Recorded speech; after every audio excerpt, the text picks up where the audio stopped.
সকিরে আমি দর্শন করলাম ওই যমুনার কুল আলোকিত করে যেন 100 টাকার মানে চাঁদ সরোজজানের উদয় হয়েছে। তার যে রূপ, তার যে রূপের ছটা দেখলে যেন নয়ন ফেলে না, দেখলে যেন নয়ন ফেলে না। কি বলবো, তাই আমি দর্শন করলাম। আমি কি জানিস, আমি দর্শন করলাম ওই মূর্তিখানি এমনই এক মূর্তি যেন তার চূড়ার মধ্যভাগে চাঁদ, চাঁদ এমনই একটা চাঁদে বিভোর হয়ে আছে। আমি কি দর্শন করলাম, আজ চূড়াহি চাঁদ শিখণ্ড মন্দির, চূড়াহি চাঁদ চূড়াহি চাঁদ শিখণ্ড মন্দির, চূড়াহি চাঁদ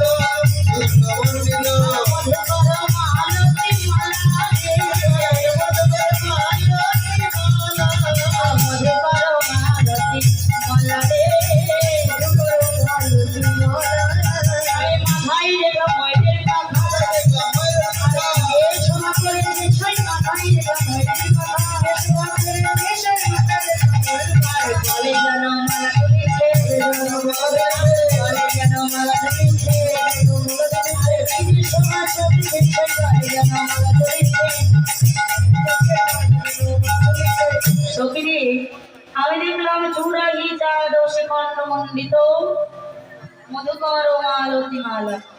সকিরে কি বলবো এই রূপের কথা, আমি রূপের কথা কি বলবো। আমার প্রাণ গোবিন্দের রূপের কথা যতই বলি ততই যেন স্বাদে মেটে না। তোরা তো জানিস আমি বাদিনীর ঘরে বাসন করি, আমার ঘরে উজালা বাহিরে উজালা। তাই বলি সকিরে আমি কি বলবো ওই রূপের কথা। তোরা তো জানিস আমি বাদিনীর ঘরে বাসন করি, আমার ঘরে উজালা বাহিরে উজালা। কি বলবো, আমার ঘরেও জ্বালা বাহিরেও জ্বালা, আমি এমনই এক বাদিনীর ঘরে বসত করি। সখিরে তোরা তো জানিস বাবা রাধারানী বলে সখিরে আমি বাদিনীর ঘরে বসত করি। শুধু রাধারানী নয়, এই যে কারণে যত ভক্তগণ রয়েছি আমরা সবাই কিন্তু বাদিনীর ঘরে বসত করি। আমরা সবাই বাদিনীর ঘরে বসত করি বলি এই দেহের কাম হচ্ছে কুটিলা, মায়া হচ্ছে জটিলা, আর অহংকার হচ্ছে আয়ার, আর ভক্তি স্বরূপিণী আমার শ্রীমতী রাধারানী। তাই বললে এই মায়া অহংকারকে যদি ভক্ত দিয়ে করে দিয়ে যদি ভক্তির করে একবার রাধারানীকে অন্তরে জাগাতে পারো, বসাতে পারো, তাই বল হরি বল বলে প্রাণ গোবিন্দের কাম বলে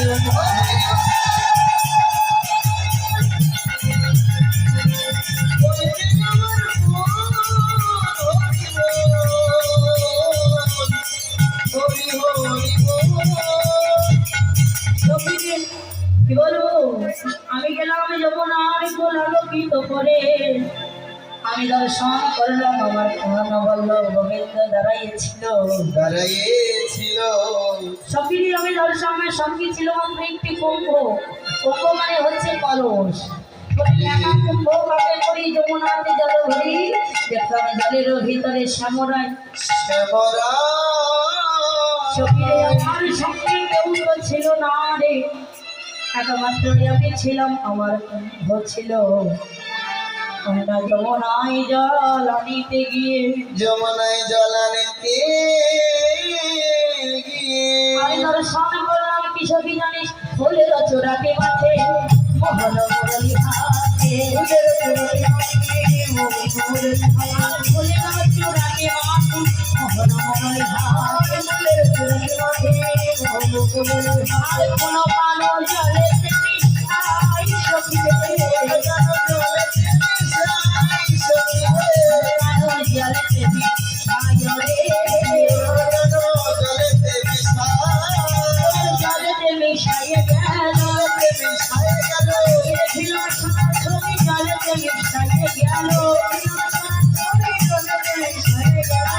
মোর হলো কালো লুকাইল নন্দলাল, মোর হলো কালো লুকাইল নন্দলাল।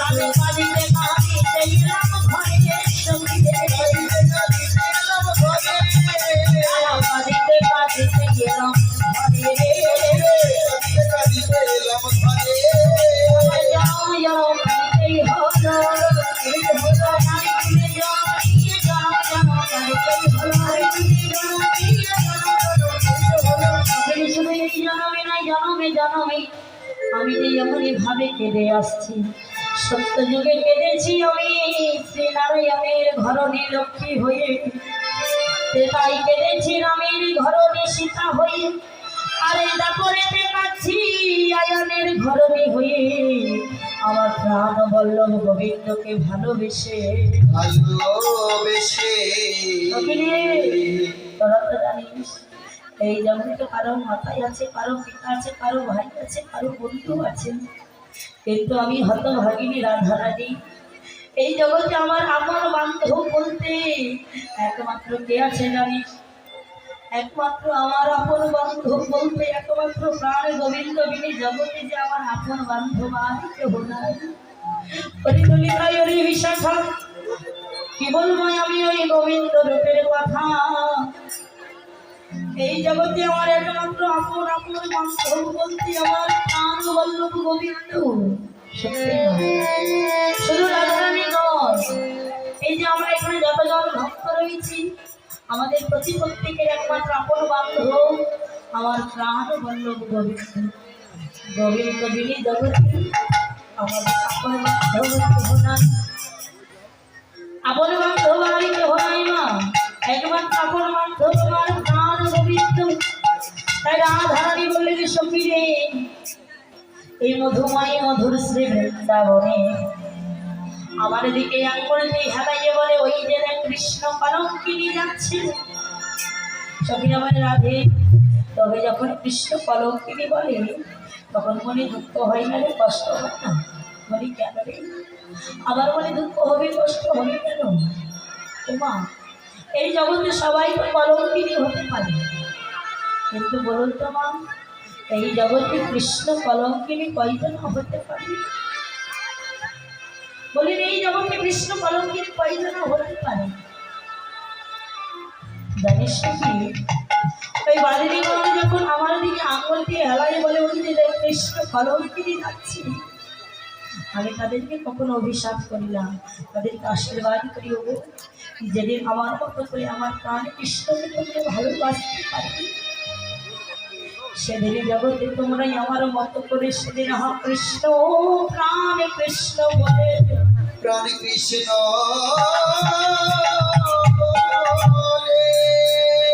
সেদিন আমার মতো করে আমার মতো করে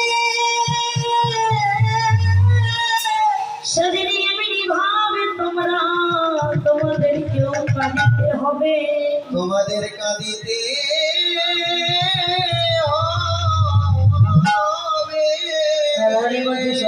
আমি কি দর্শন করলাম জানিস?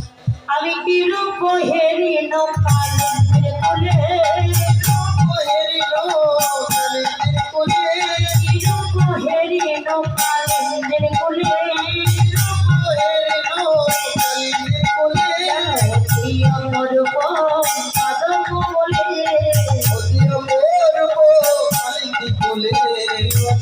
আমার পাদক বলে, আমার পাদক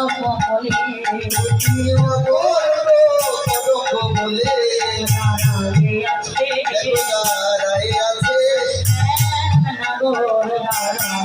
আছে নগর দাঁড়াই আছে, পড়া সঙ্গীত রহিত অসংখ্য রহিত অসংখ্য মনাই হয়েছে হয়েছে আমি এখনই দেখে গেলাম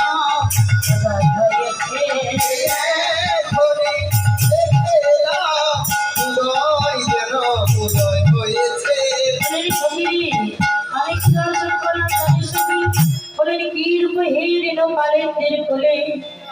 জানাইতে অপরূপ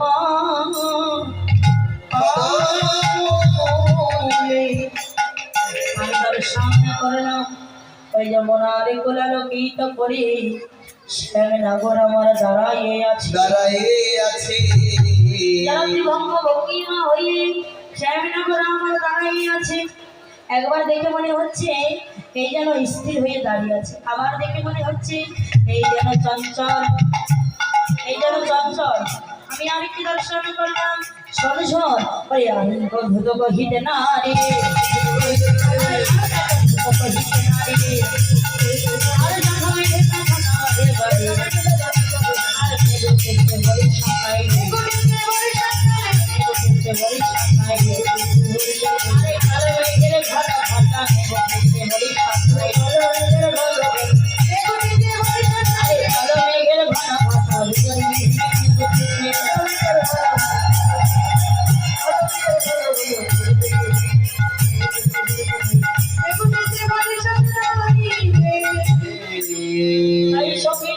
এক অপরূপ মূর্তি দাঁড়িয়েছিল এক অপরূপ মূর্তি জানি তার অঙ্গখানি কি দিয়ে সাজানো ছিল জানিস সখী তার অঙ্গখানি সাজানো ছিল এমন এক দেবঙ্গ মূর্তি হয়ে তার যে রূপী নয়ন একবার দিতে পারে আর কেউ নয়ন ফেরাতে পারে না সখী ভগবান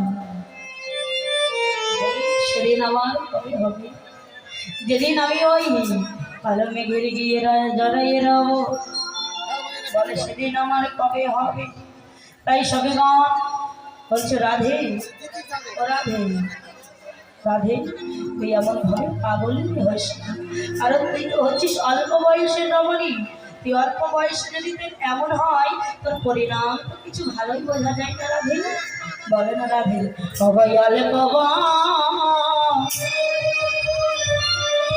সে মরা আমার সে জড় জড়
আমার কি হয় জানিস যদি আমি নয়ন মধ্যে থাকি আমার অন্তরে গোবিন্দ আমার নয়নে মেলি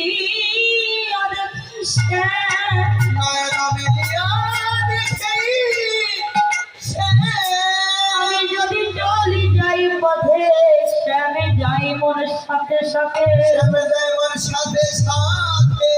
আমার এই চরণে চরণে ঠেকাইয়া জানিস কি বলবো আমি যদি নয়ন মধ্যে থাকি অন্তরে গোবিন্দ দেখি আমি যদি নয়ন মধ্যে থাকি অন্তরে গোবিন্দ দেখি আমার নয়ন মেলিয়া দেখি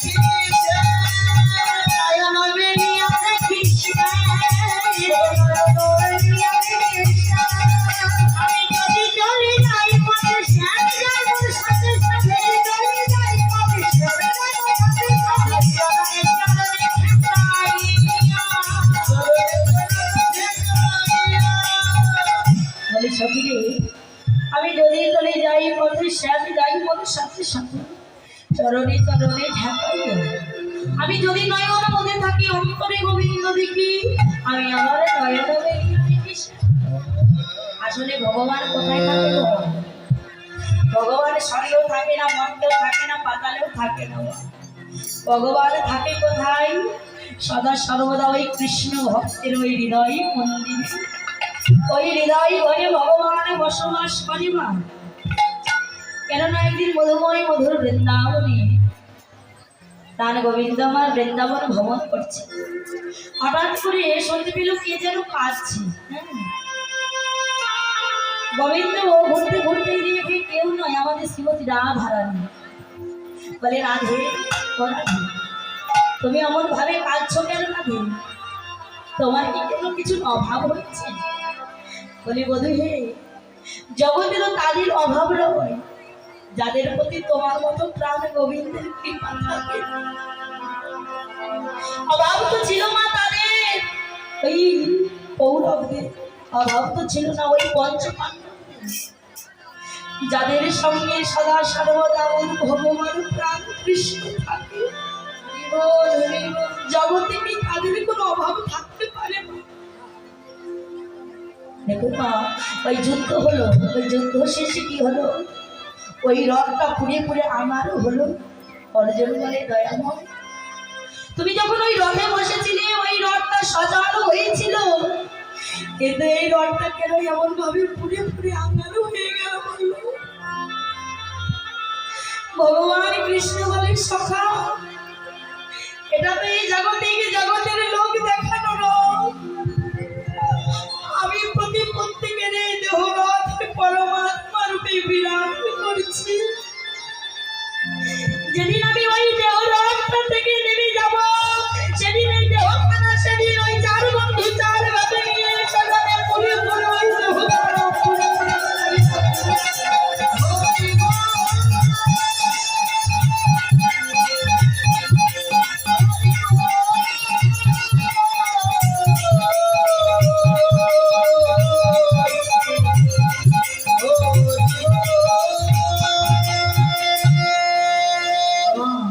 যুদ্ধ হলো কয়দিন? 18 দিন। দেখুন 17 দিনও নয়, 19 দিনও নয়, 18 দিন যুদ্ধ হলো। আবার কি হলো? যুদ্ধ হলো 18 দিন। আবার গীতার অধ্যায় দেখুন 18টি, 17টা নয়, 19টাও নয়, গীতার 18টা অধ্যায়। এখানে মহাজন প্রমাণ করলেন ওই যুদ্ধ হলো 18 দিন, গীতার অধ্যায় 18টা। আমাদের এই মানব দেহটাও কিন্তু 18 মোকাম দিয়ে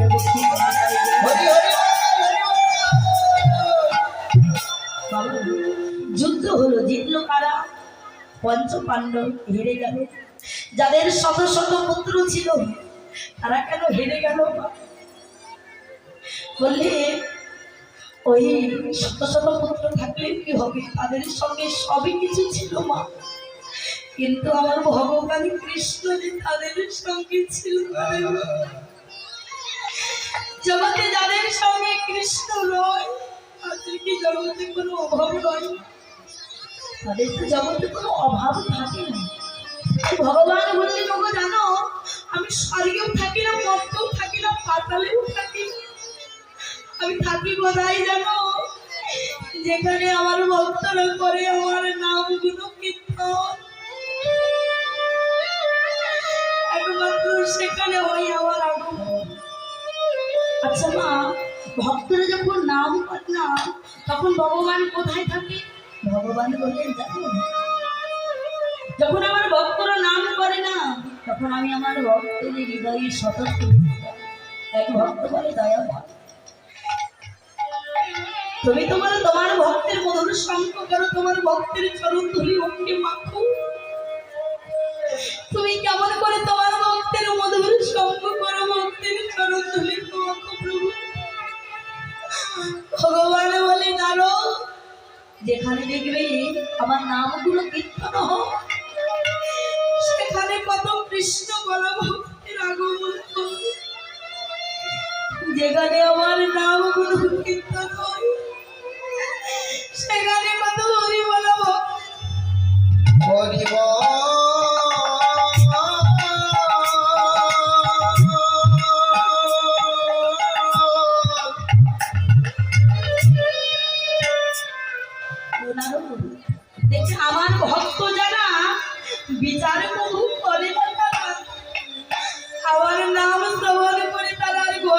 শান্তি থাকতে পারে না গো। যখন আমার ভক্ত আমার নাম শ্রবণ করিতে করিতে ভাবের ঘরে ডুবে যায়, যখন প্রেমের ঘরে ডুবে যায়, হরিব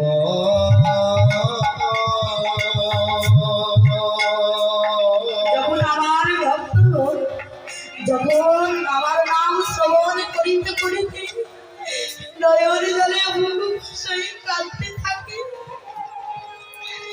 তখন আমি ভগবান হয়ে দূরে দাঁড়িয়ে থাকতে পারি না গো। আমি ভগবানের আসনটা পরিত্যাগ করে আমি নিজেই ভক্ত হই, আর আমি নিজেই ভক্ত হয়ে আমি নিজেই ভক্ত হয়ে যাদের হাত কৃষ্ণ বলে প্রাণে কাঁদিতে থাকে, প্রাণে কাঁদিতে থাকে। আমি ওই ভক্তের কাছে গিয়ে কি করি জানো? আমি ভক্তের চরণে ধরি,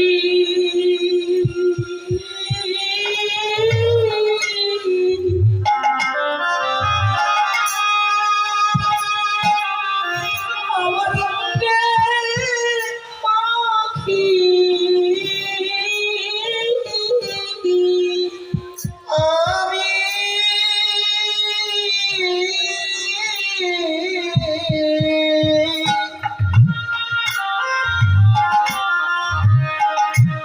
আমি ভক্তের চরণ ধরি, সবাই ধরি না ভক্ত সঙ্গ করে।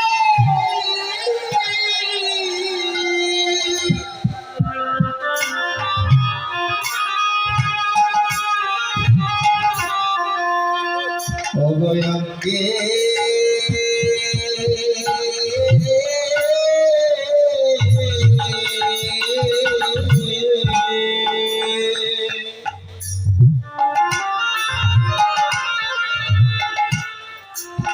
অভয়ঙ্গে মাছি মাছি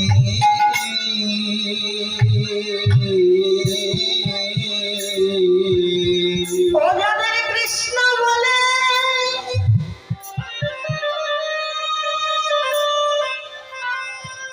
যাদের মহিনয় পারি,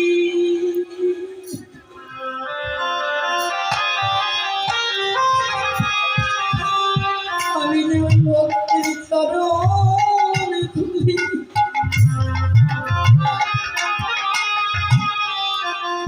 আমি যে অঙ্গে অভয়ঙ্গে মাখি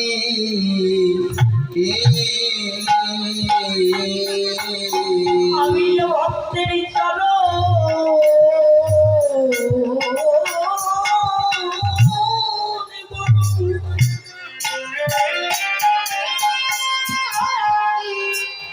বড় ভালো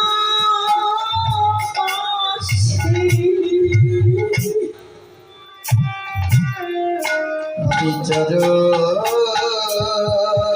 ধুলা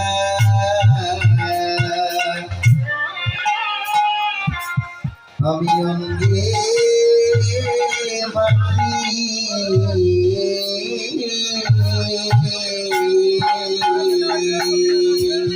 আমি ভক্তের মাঝে মাঝে বিরাজ করি, বলি ভক্ত ছাড়াই আমার আর কে আছে? ভক্তের মাঝে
ভক্ত বলি ভক্ত আমার মাতা পিতা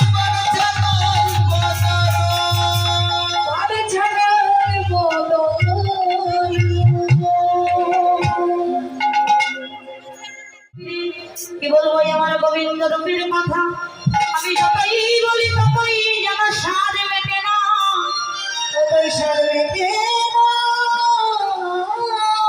কবিরে আমি দর্শন রে বিশাখা রে বিশাখা কবিরে এই কৃষ্ণ নাম এখন তো করছি জানিস সত্যি যেদিন আমি বলার সময় পাবো না সেদিনই যেন কৃপা করি করুণ করি এই কর্মমূলে তোরা যেন কৃষ্ণ নামটা আমার দিয়ে দিস তাই সত্যবান রাধারানী বলতে লাগে সখীরে আর কি দর্শন করলাম শোন শোন বলে বিনোদ কপালে বিনোদ তিলক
অভিসারে যাবার তো সময়ই হলো সখী তোরা আমাকে সাজিয়ে দে কত সাজনা বলে এই জাগতিক জগতের সাজে আমাকে সাজাস না কেন এই জাগতিক জগতের সাজ অস্থায়ী বাবা মৃত্যুর সঙ্গে সঙ্গে শেষ হয়ে যাবে আমাকে কোন সাজে সাজিয়ে দেবে জানিস বললেন তিলকম তুলসী মাল্য শিখা কপির বহির্বাস মুখে সদা কৃষ্ণ নাম এই পঞ্চম লক্ষণ নিজেকে সেজে নাও নিজেকে সাজিয়ে নাও যদি পারে একবার হোক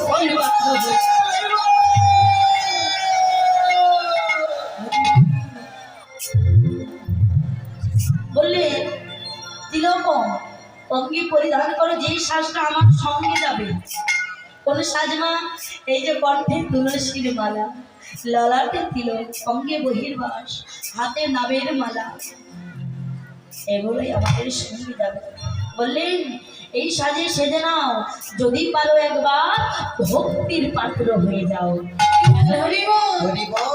জ্ঞান কর্মে যোগ ধরবে নাহি কৃষ্ণবাস কৃষ্ণবাসে তো এক প্রেম ভক্তি রস ভগবানকে লাভ করা যায় ধন দিয়ে নয় ঐশ্বর্য দিয়ে নয় টাকা দিয়ে নয় ভগবানকে লাভ করা যায় একমাত্র ভক্তি দিয়ে বলেন ভক্তি যায় কৃষ্ণ তার সর্বশাস্ত্রে পাই ভক্তি না থাকিলে কৃষ্ণ দেখিলে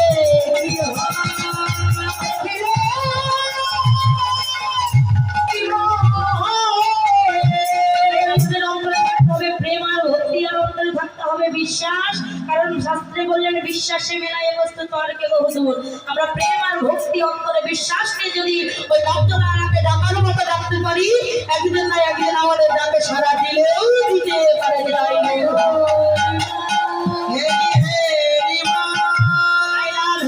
আমার কৃষ্ণ রূপের কথা বলিতে বলিতে